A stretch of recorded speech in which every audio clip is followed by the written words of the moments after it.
Hello everyone and welcome. It's my absolute pleasure to introduce Jack Ma, Executive Chairman of the Alibaba Group. Jack founded Alibaba in his apartment in China in 1999 with a group of 18 co-founders. He was one of the first people in China to really understand the potential of the internet and has utilized it to help small businesses succeed in a global marketplace. Today, the Alibaba Group is the largest retail and mobile commerce company in the world, with more than 500 million consumers shopping on its marketplaces and tens of millions of businesses selling their products. The company has directly and indirectly employed created more than 30 million jobs. And Jack says the company is just getting started. He has ambitions of creating 100 million jobs and reaching 2 billion people. Jack also has a long history with the World Economic Forum. He first came to Davos in 2001 as a young global leader. He sits on the board of the World Economic Forum, and he recently joined the board of Global Shapers. We are so lucky to have Jack with us here today. Thank you so much for making time for the young communities within Davos. And can I please ask everyone to join me in giving Jack a very warm welcome. Thank you.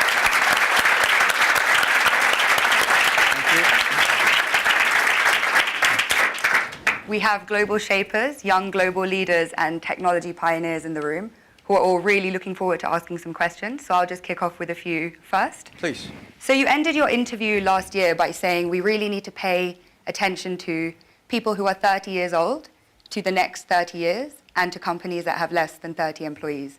I turned 30 last year, so it was particularly welcome to hear this. And I think for many people in the room, they meet one or two of those categories. So in light of that, what are you most looking forward to and most scared of in the next 30 years? Yeah, we people are very lucky because we are in the area that the world is in a very big transformation because of the technology. I think we read a lot on the books that 200 years ago when the first industry have a lot of great people, and then 100 years ago, electricity revolution came, a lot of success people. So now the technology comes. This new technology will also create a lot of successful people, interesting careers. But honestly, every technological revolution comes is going to create a lot of social problems. And my view is the first technology revolution caused the First World War. Second technology revolution caused the Second World War. Now we're on the third.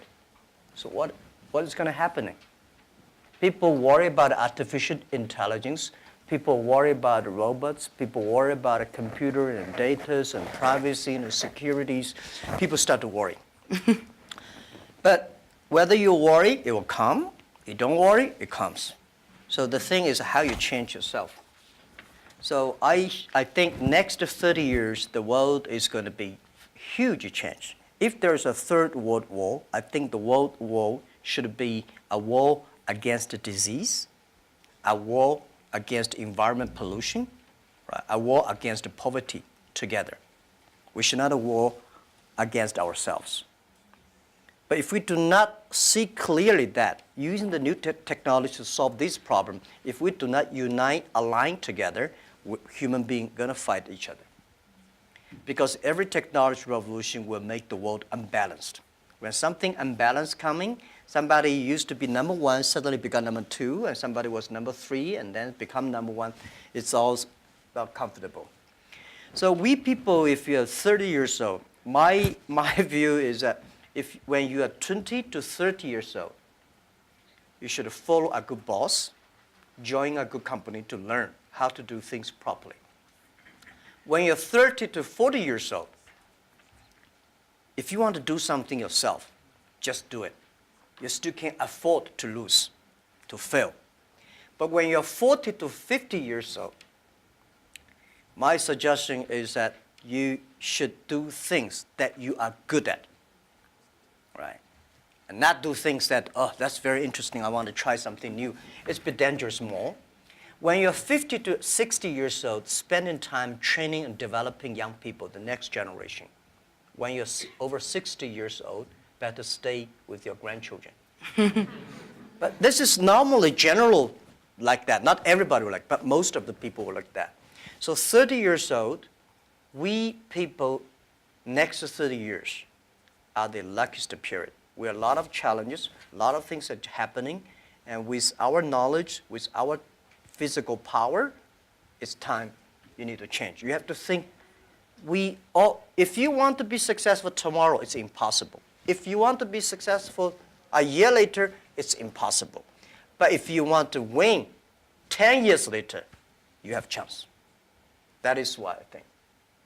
Wonderful. And moving on to a topic which is kind of impossible to ignore after 2017. So a third of all the people in leadership positions in Alibaba are women. But the picture elsewhere is a bit more bleak. And a friend of mine recently said something that has really stayed with me. Women are tired of empowerment programs, and we want power. In 2016, venture capitalists invested $58.2 billion in male-founded companies, while women received just $1.46 billion. And as 2017 showed, it was a year of sexual harassment scandals, the gender pay gap still exists, and unfortunately, the list does go on. So how do you think we can move beyond tokenistic gestures towards genuine gender equality? Yeah, that is very interesting. A few years, like 4 years ago, there is a journalist came to our company, and when he leaves, he asked me a question, why there are so many women in your company? And I never realized we have so many women in our company. I said, anything wrong? Today, we have a 49%, close 49% of the employees of our company are women. That's a lot for a high-tech company. It's not on purpose we hire women. We think they are great in helping us to grow. Alibaba is an e-commerce company. E-commerce is a service industry. To serve people better, you should have a service heart. We find that women doing much better jobs than men.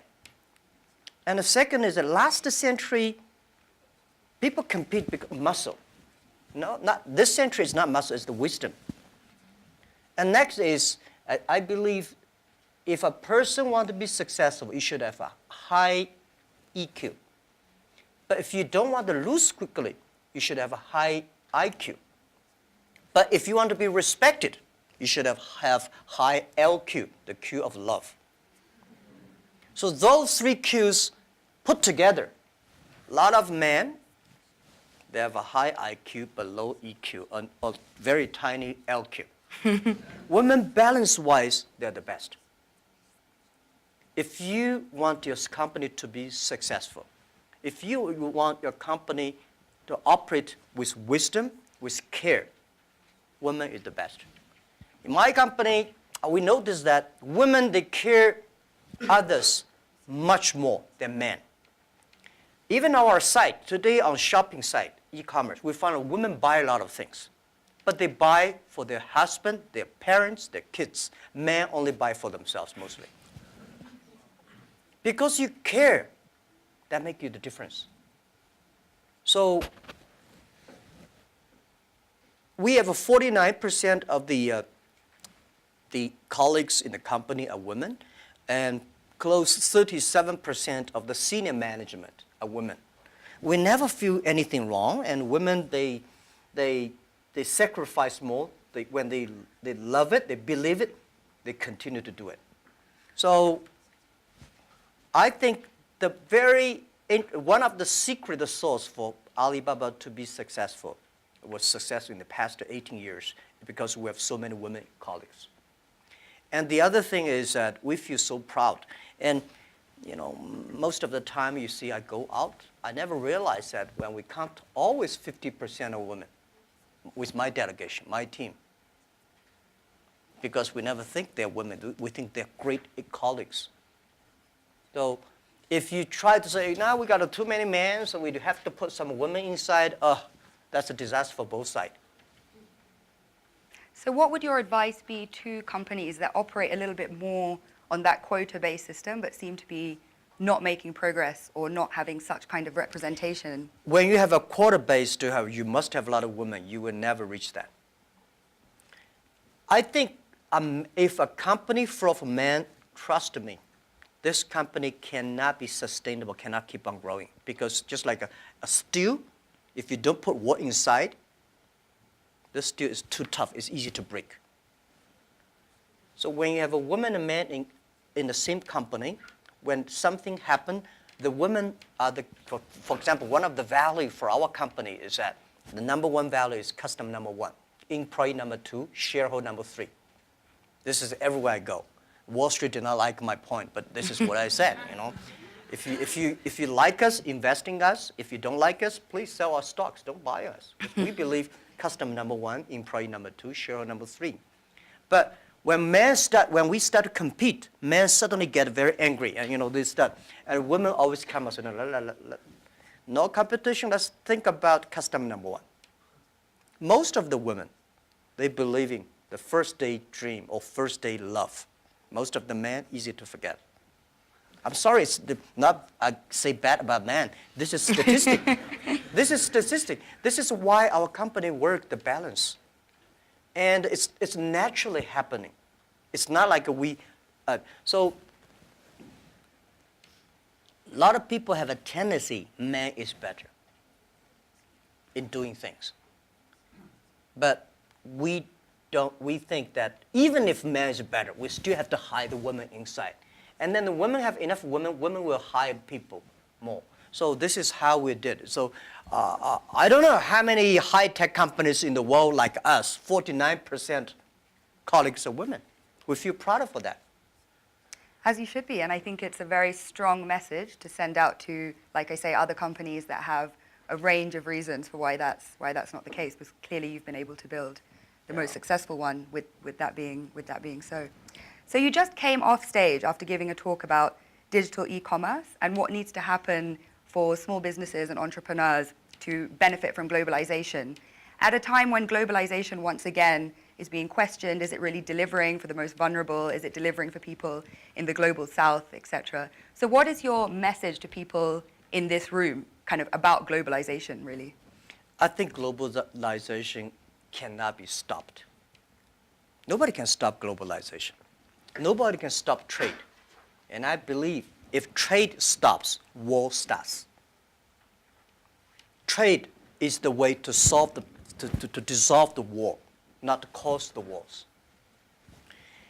I think globalization did a fantastic job in the past 30 years. Enriched a lot of countries, but of course, caused a lot of problems, right? Young people did not have opportunities. Small business have not opportunities. Developing countries were neglected. But it's only 30 years. It's a baby. It's a growth. You have to improve it. If you do not improve it, then you kill it. It's easy. Most of the time, to kill something is much easier. So my beliefs, it's our generation's job. Today, we have a better technology. We have a better knowledge about globalization. And it's our generation's responsibility or opportunity to improve it. Tell me, how can you stop globalization? Now, artificial intelligence come, robots come. My grandfather worked 16 hours a day, and he said he was very busy. We work 8 hours a day. We said we are very busy. Our children may only work 3 hours or 4 hours a day for 3 days a week. I bet they will say, oh, we're very busy. Then when you work only 3 hours a day and 4 days a week, what are you going to do? You're going to travel around, right? You cannot stay in the home for a week. You will travel. 30 years ago,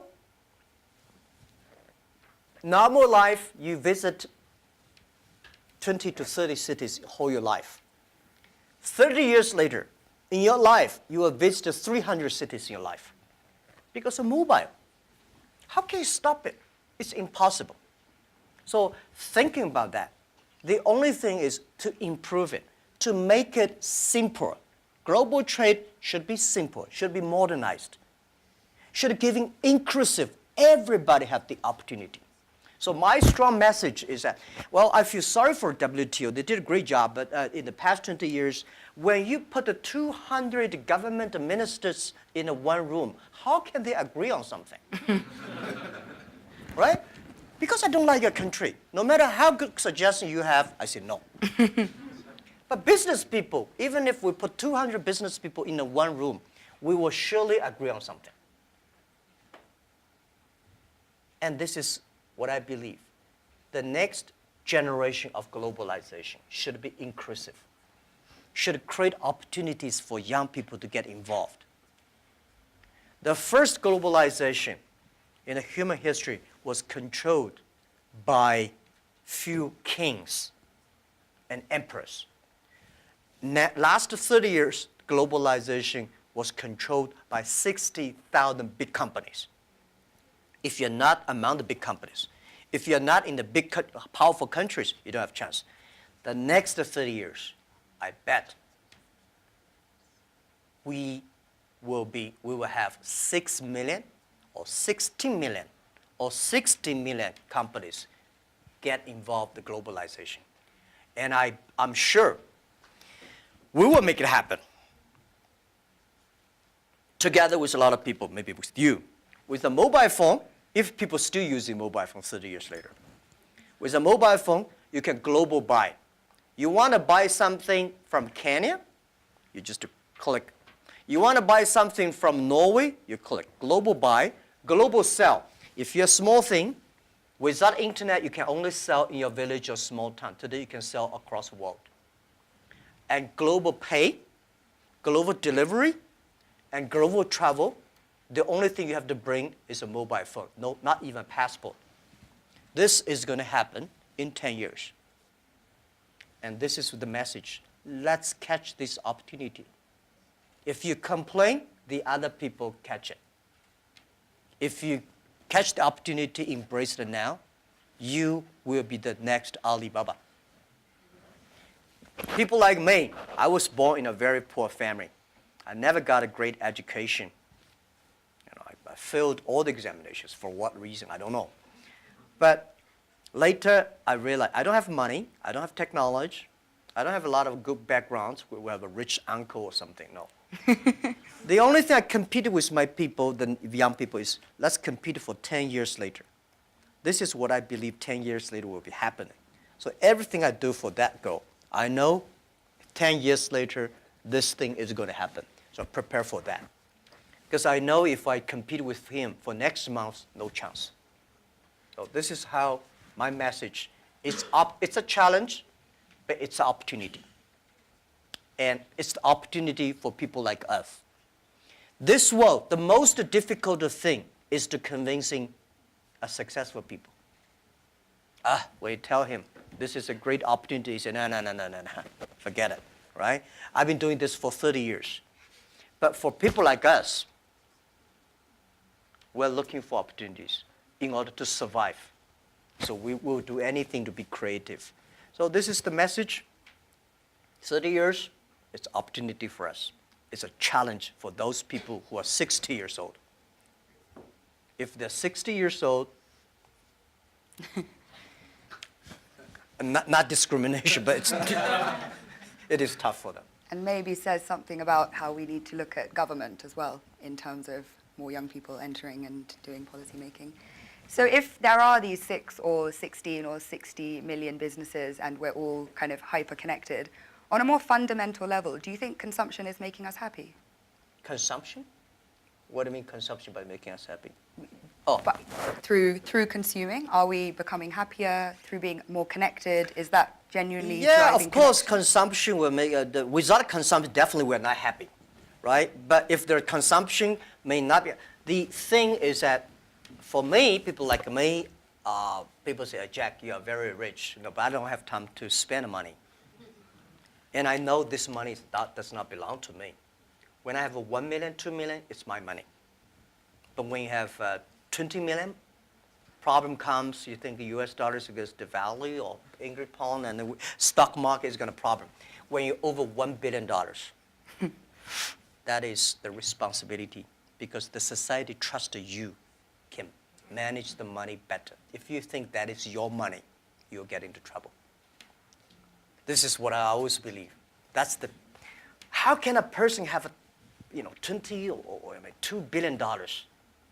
No matter how hard you work, you should not get to $2 billion or $20 billion.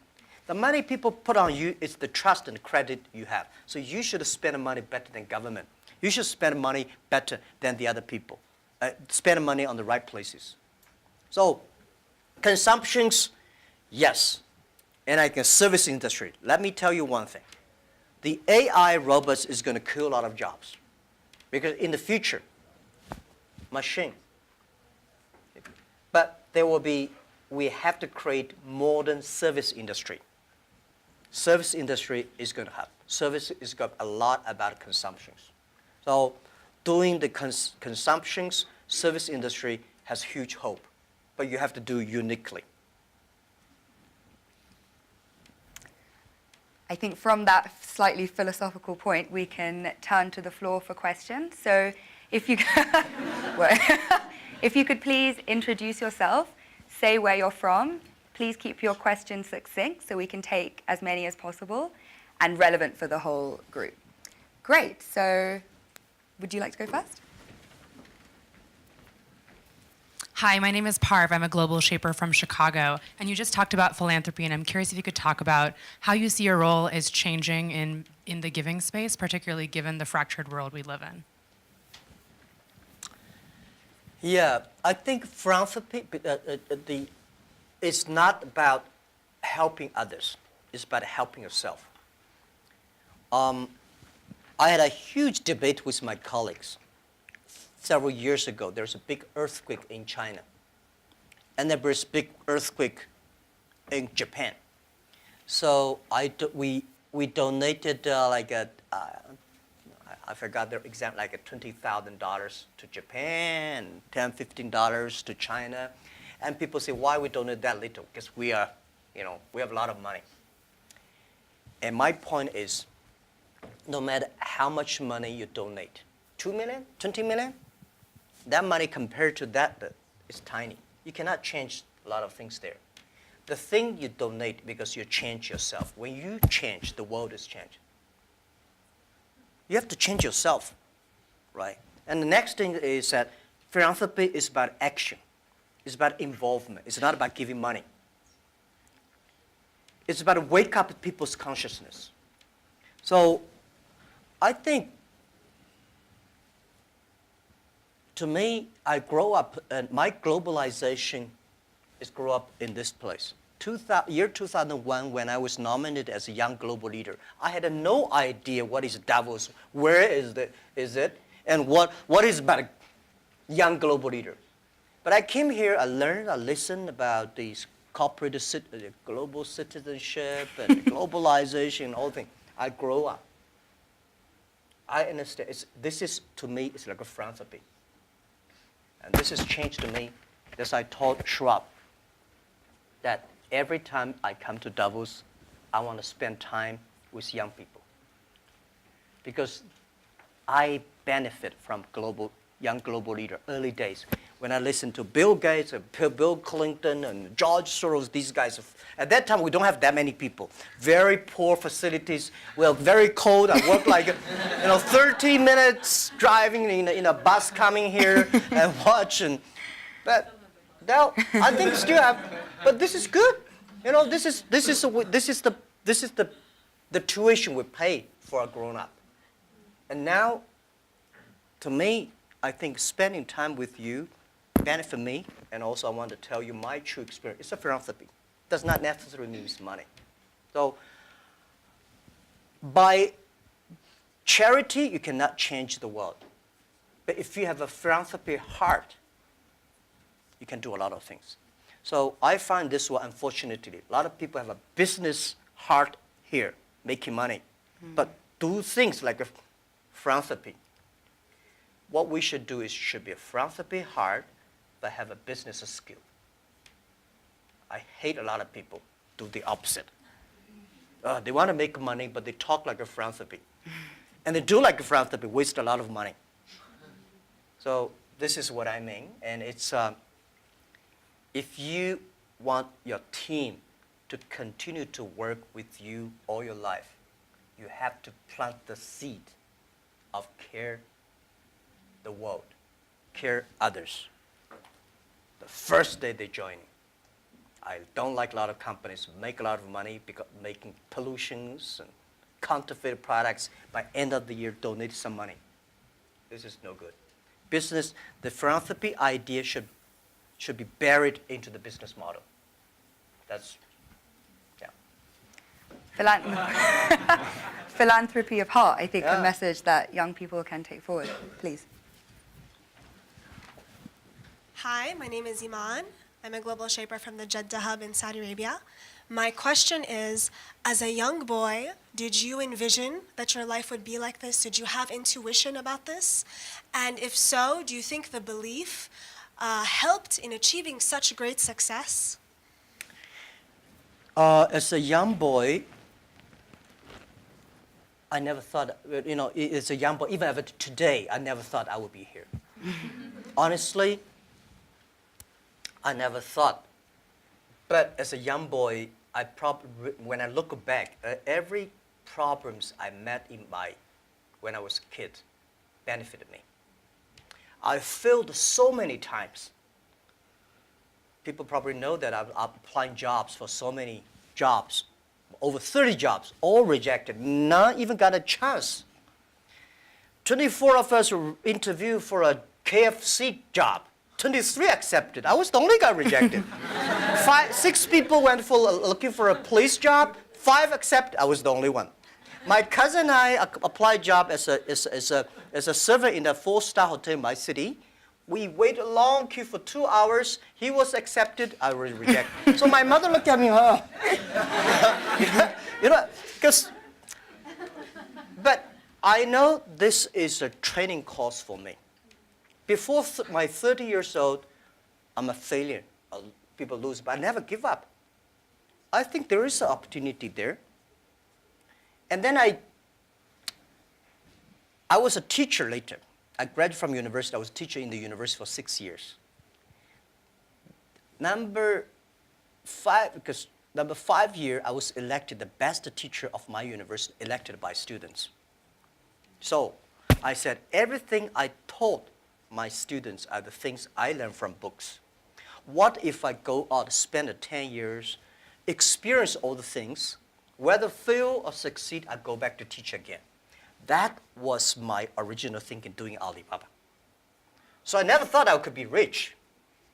I never thought I would be successful. I never thought we could survive for 18 years.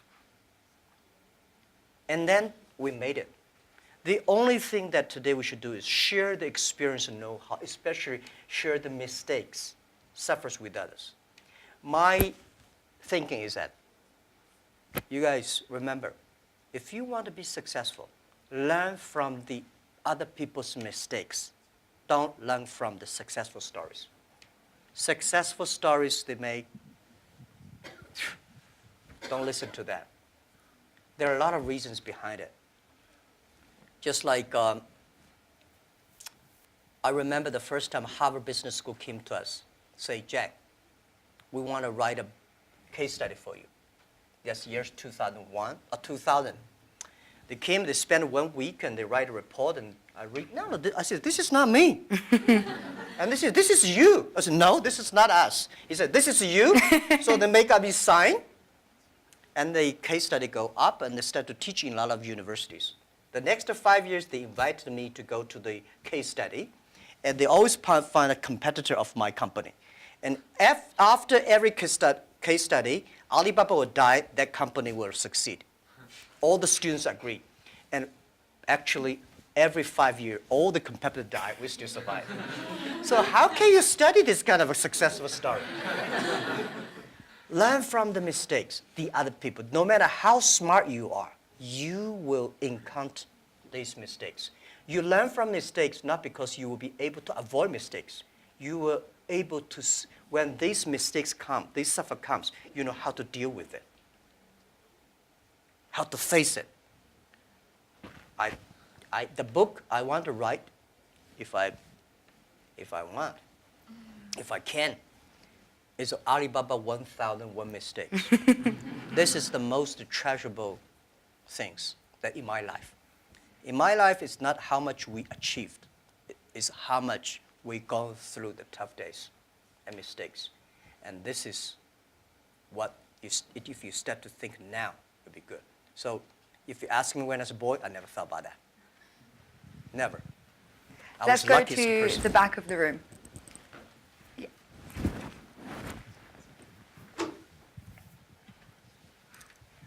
Fan Lin, YGL from Shanghai. I know that you recently spent 100 billion RMB in deep tech research. I just wonder how you think of the future of deep tech and how that's going to influence humanity and creativity. Yeah. Thank you.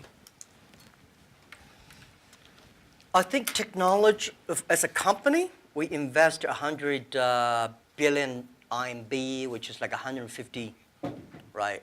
Or 15, no, yeah, 15 billion US dollars on researching for the high tech. As a company, I hope in the future we gain our profit because of our technology, not because of our size. So we have to invest in technology. But I don't like this kind of, there's a debate. Artificial intelligence, big data is going to threaten the human beings. I think artificial intelligence should support human beings. The technology should always doing something to enable people instead of disable people. When steam machine comes, when cars comes, people hate it. You know, today we think car is good. When the automobile when first was designed, people hate, especially this horseman, right? They destroy every car they can see.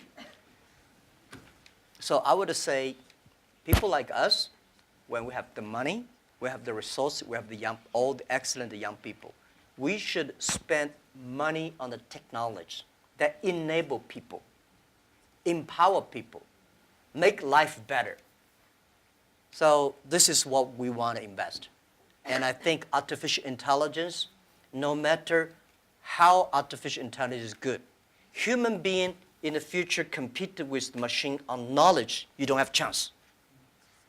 Computer is always going to be smarter than you are. When there's a car, forget about who runs faster. When there's a plane, don't think you can fly like a. When there's a computer, you know, computer is always smarter than you are. They never forget. They remember everything. They never get angry. They calculate faster. But computer can never be as wise as a man. What's the difference between smart and wisdom? My view is, a smart people see something the other people don't see. A wise people see something, he pretend he did not see it. A smart people know what he want. A wise people know what he doesn't want. A wisdom, the person with wisdom knows, only you know I don't want this. Then you know what do you want. So I think this is the money we invest to support human beings, not supporting Alibaba. This lab is open to the whole world. It's not supporting Alibaba at all. Yeah. Wonderful. So hi, I'm Saad, Global Shaper from the Islamabad Hub. I really want to know what you think about leadership. Is it something that comes from the heart when it comes to decision making as a leader, or is it something that that you have to take, you have to think through your mind as well, or is it a bit of both? Like as a leader, when you make decisions, would you go with something that you really feel about from your heart, or would you try to have a mix of your mind and your heart when you make decisions? Yeah, I think it's a good question. I've been thinking about that. First, it's your nature instinct. There must have something that you different. Second is you need training. You should be trained through all the tough experience, but still positive. I found out some great leaders in the world. They are always positive. They never complain others. and never complain. And they look at the things in a different view, like normal people. So I think people in my company, at the beginning, they don't like me because I'll always think about 10 years, 5 years. And then after we're working together for 3 or 5 years, they find, you're right. Then we got the credit rating. And as a CEO, one of the jobs, when everybody's happy, you have to see the unhappy things. When everybody's unhappy, you have to see the happy things. So leadership is nature, but you have to have train and learn. And I got my leadership upgraded in Davos. I see so many. Ali Enter Financing, how many people here know about Alipay? Thank you. Alipay's decision was made here. I was thinking about Alipay, but I was not there to launch Alipay because in China, if you do financing without license, you will be in jail at that time. So I went to the banks, can you help us do the e-commerce on transaction? No. No banks would accept it. So if there will be no Alipay, no financing, the e-commerce would go nowhere. So year 2004, I was here. Listen to a speech by 2 state leaders about leadership. And this guy said, leadership is about responsibility. You believe it, but the people don't believe it. But if you think it's so critical, you should pay any price to do it. So that day changed my mind, and I called back to my team, say, let's launch it within 1 month. If somebody has to go to the jail, I go to the jail. Who will be the second one follow me? If I go, you continue, and you go to the jail, you go continue. That was called the leadership determination. And year 2004, I made the decision here, I called it back. And now today the Alipay launched, and it's so big, over 800 million people today using Alipay globally. This is called, yeah. Wonderful. Shall we take one from YGL to be fair? Any questions? Yeah, please. Hello, my name is Pablo from Costa Rica, YGL. And given your perspective of caring and being a trustee of all this, what do you do for self-care and also maybe within your company? Because earlier on, often you can cut through sleep or other things in a silly way, and you realize that if you plan for the long term, one also has to take personal care, be either mindfulness or prioritizing better. And how are you doing this, and how do you promote that in your company? Well, I'm lucky that I have 18 co-founders, and most of them are my students. When in my apartment, I told them my dream and my mission, and we videotape. Funny thing is that when Alibaba launched for the first day, I said, let's videotape everything. Every important meetings that we join together. The purpose is that someday, if we fail, we give the videos to the people to research why we fail. If we succeed, give the videos to the other people. So we have almost a whole house of videotapes. So the first videotape, I speak for 2 hours, and those guys look at me. Okay, so that's what you want to do? I said, yeah, this is what I want to do. I was the first. I know nothing about technology. I know nothing about management. I know nothing about. But the only thing is that you don't have to know a lot of things. You have to find the people who are smarter than you are. My first way is always find people who knowledge on computer smarter than I am. Accounting, smarter than. For so many years, I always try to find the people smarter than I am. And when you find so many smart people, my job is to making sure the smart people can work it together. And then if smart people can work it together, it's easier. The vision, they will believe. Because if stupid people can work it together easily, Smart people can never work together. But smart people work together easily, they don't believe the vision. The people who believe the vision, but they don't work together. So very important is finding smart people, and my job is two things. Making sure they work together. So the culture is important. Long term is short. You should be ideal with great, strong vision leader, but you should also have to survive today. If you don't survive today, you're gone. So the best way to promote your company is not you. It's not me as the CEO. The best way is your product, your services, your employees. The best product of your company is your employee. So I spent a lot of time, early days. For the first 2,000 employees of Alibaba, I speak everybody for 1 or 2 hours when they're joining. I said, I will never promise you will be rich. I never promise you will be promoted. But I promise you'll suffer. I promise you will have a terrible life, and right? And all the terrible things I promise when you join this company. Right? But good things, if you promise good things, you are misleading them. Because I cannot promise myself. We know this is the future, but we are not sure that we will be there.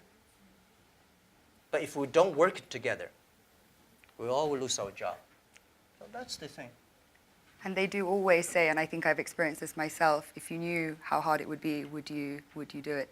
And it seems for you, a key part of leadership is leaving the ego at the door and being willing to hire people better than you, who you can then kind of empower to carry out your vision. Yeah. Wonderful. Yeah. Hi, I'm Iman from Global Shaper Jakarta Hub. How does your experience of being a teacher influence how you run the business today? And do you have any message for those who are working in education space? Thank you. How How does your experience of being a teacher in early days Oh. influence how you run the business today? Yeah. Let me tell you one thing. I never thought I could be a CEO. I never thought later I'd become a good CEO. One of the things I learned is from teachers. As a teacher, very important character of a teacher is the teacher always expects his students better. I want this student to become a banker, that student to become a mayor, that guy is a scientist. This is all teachers want. If you don't have this kind of thinking, it's a terrible teacher. A good teacher always wants the other people better. You don't want this teacher in jail, that teacher is a bankrupt, that teacher is, you know.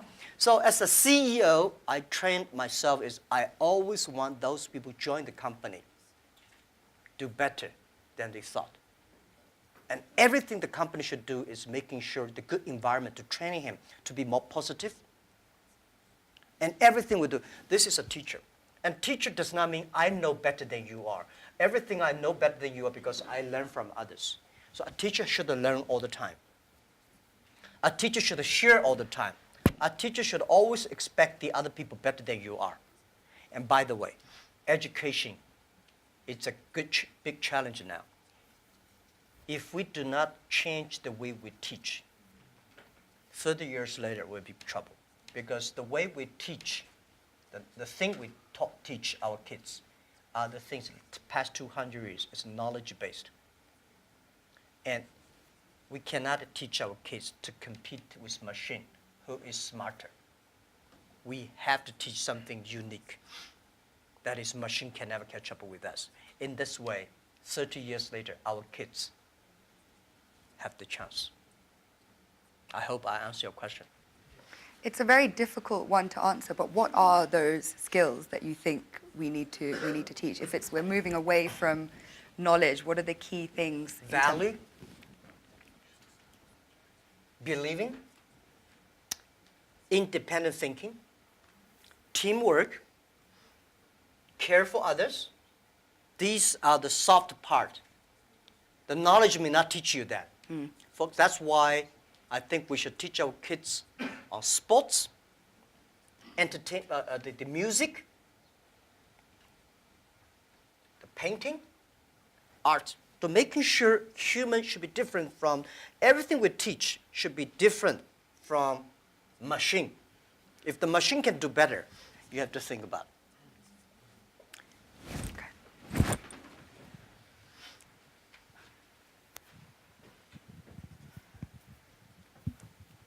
Hi, this is Hashim Al Musawi from Manam Hub, Bahrain. Talking about education and the fourth industrial revolution, we have been talking about people losing their jobs or they are not qualified enough with the skills needed. What are you doing for the people within your company to get up to date, to get continuous learning, to know what's the technologies needed for the future? Thank you. Okay, luckily I don't have to do a lot of these kind of things in my company because we are fighting every day for the future. We know if we do not work hard, Facebook or Google and Amazon, all these are going to do better, right? So this is why we are globalized. It's a competition globalized.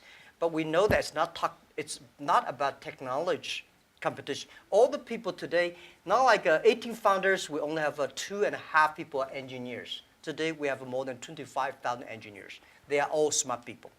They do much better job than the 18 years ago. But the only thing I want to making sure that these people have a philanthropy heart. Because the data we have, the technology we have, if they do not have a great heart inside, we are going to make disaster for the world. Google, Facebook, Amazon, Alibaba, these companies, we are the luckiest company of this century. And we have the luck, if we're lucky, we have the responsibility that we should have a good heart to do something good. But on the other thing I want to say is about that making sure that everything you do is for the future. For example, you know about Singles Day? Singles Day, shopping day, November 11 is the day we created. Last year, that day, we sold 25 billion US dollars for one day. And for the first minute, over 70 to 80 million people rush inside to shop on the mobile phone. So you have to making sure the system is good enough. We have to finish 270,000 transactions per second. Can you imagine that? hard to compute. 270,000 transactions per second. If we do not have that kind of computing capability, the whole system will crash because we have several 100 million people waiting to pay the money. So this technology, we know why we do this for one day, because we want to test the technology. This technology should be inclusive, because we know today in China we create probably like 100 million package delivery. We believe a day. 5 years later, the whole world would deliver 1 billion packages per day. Think about what's the technology. Are we ready for that? So the Singles Day is to testing this technology and to be inclusive. So making sure the market drive them, not the boss drive them.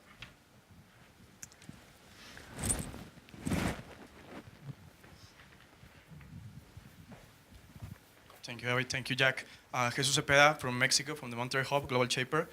We have been talking a lot about our generation, and I really like the conversation about 30 years before, 30 years after. Actually, I have been hearing these days that we haven't had this snow in 30 years here.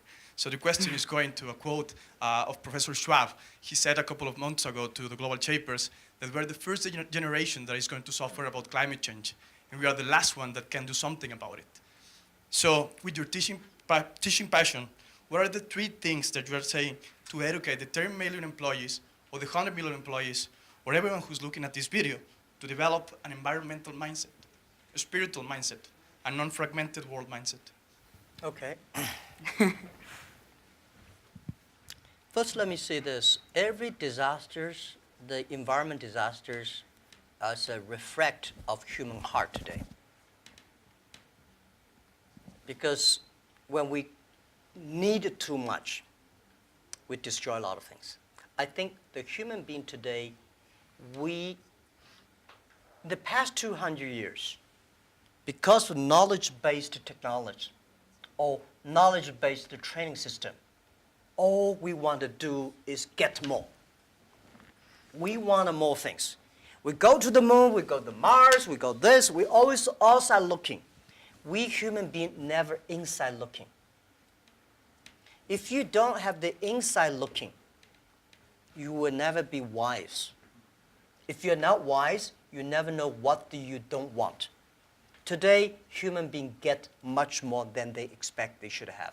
So the environmental pollutions, the whole thing happening is because human beings become greedy, become arrogant. So this is why the big data, the data technology is trying to understand the inside of human. What is the data? Is the human behavior. A lot of people, trust me, the machine will know you better than you know yourself. Have you seen some movies? Some gamblers. You know, they're great. They look at the eyes. If he got a good card, this eyeball will shake. But normal people don't see it. The machine see all the details. Machine know you better. So what I would say is that in the data period, human being next to 100 years, human will know, try to understand inward looking. We will see a lot of ugly things of ourselves. When knowledge-based outward looking, you see the ugly things of the others and good things. When you look inside looking. This is Chinese philosophy.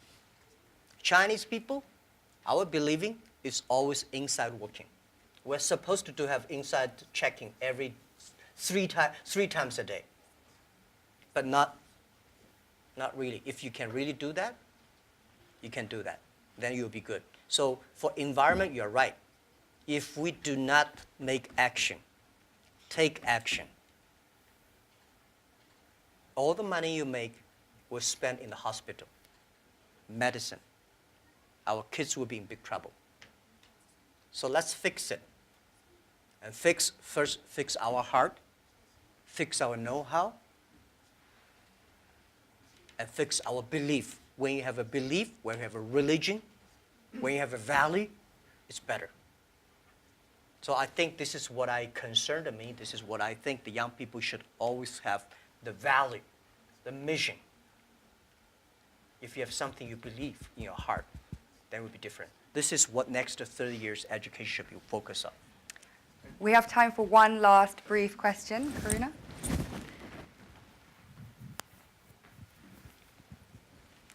Thank you. This is Karuna from the Port Louis Hub, Mauritius. And my question is, you talked about your workplace culture.